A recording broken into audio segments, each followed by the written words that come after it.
Hi hello नमस्कार मु रश्मि स्वागत कर रश्मि ओडिया लाइफस्टाइल को तो आसन सांग मैंने आज आलू सजना तरकारी करवा मसला सब आम रेडी कर देचे। ये बेसन तरकारी करवा आज बेसन पकुड़ी बेसन लुण पकईकरी भलसे गोली रखी देचे। कढ़ाई टिके पानी देदबा पानीटा गरम हो छाड़ा पानीटा गरम हो गलानी आम जो पेस्टा कर रखी से पेस्टा देकर भलसे जंती दबा।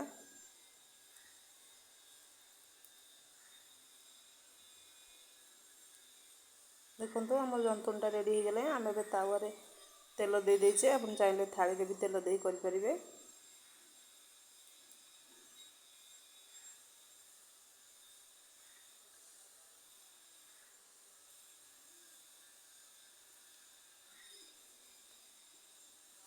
तो भलसे राउंड शेप देदेबा आपको छाड़ीदेवा ठंडा हाँ पर्यंत आम भी मसला रेडी करवा।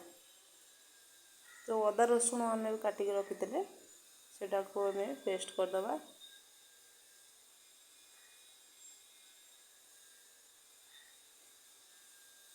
तो गोटा जीरा दबा और जो टमाटोटा काटिक रखी सेटा पकई ग्राइंडिंग करदे।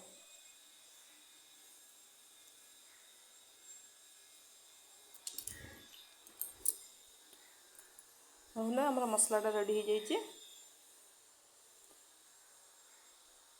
आम जो ठंडा को छाड़ी देते ताकू भी काटिक पनीर सेप देदबा गोटे हो जाए।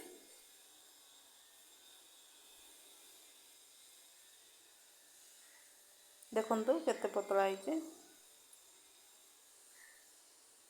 कढ़ई एवं बसईदबा तो तेल देदबा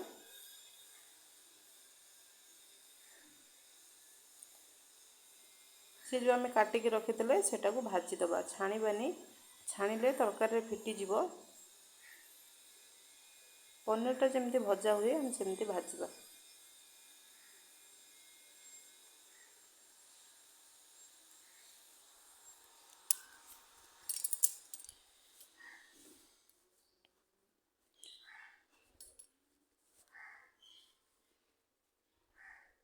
देखो भजा आमर हो गला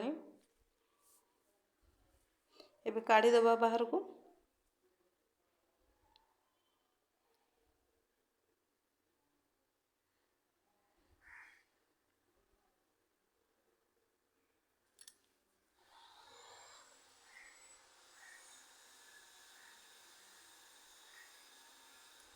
टिके सोरिष दे जीरा देदबा आपन चाहते सोरिष कि पंचफुटण भी दे पारिबे।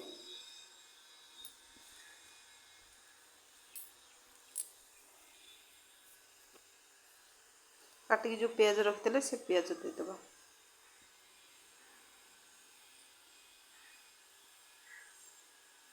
पियाजटा भी भाजवा नाली हवा पर्यंत भाजवा। देखो पियाज आम नाली गलानी जो मसलाटा आम बाटिक रखी से मसला सहित देदबा। मसलार कंचा स्मेल जावा पर्यंत टिके भाजवा।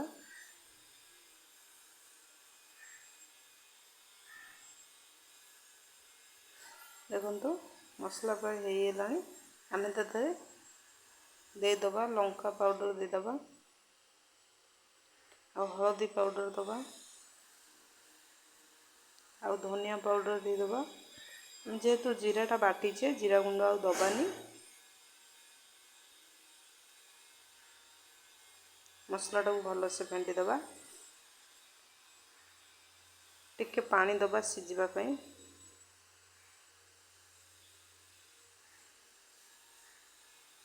देखो मसलाटा छाड़देले आम ये लुण पकईने लुण टे देदबा आ जो काटिक रखी आलू से आलूटा भी देदबा।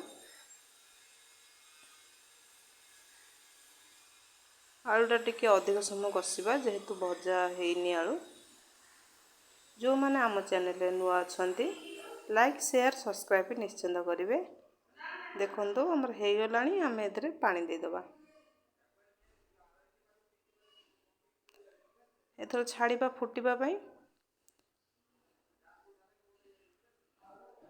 देखंतु हमर तरकारीटा फुटी गलानी। आमे जो सजना छुई काटिक रखिले सेटा दबा।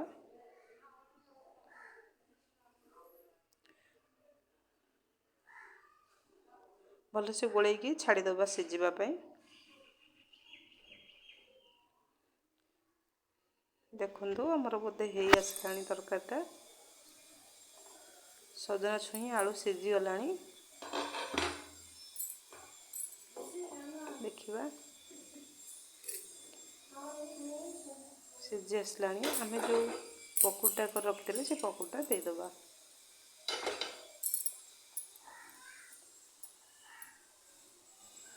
आमे बे घोड़े दबा 5 मिनिट पई।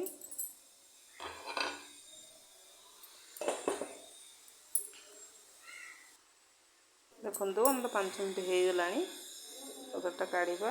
बढ़िया स्मेल बोला आसुची। आपण भी निश्चिंत घरे ट्राए करंतु।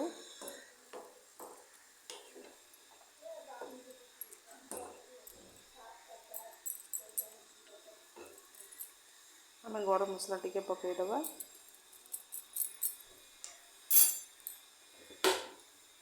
गैस भी बंद कर दबा। हे गलानी तरकारी।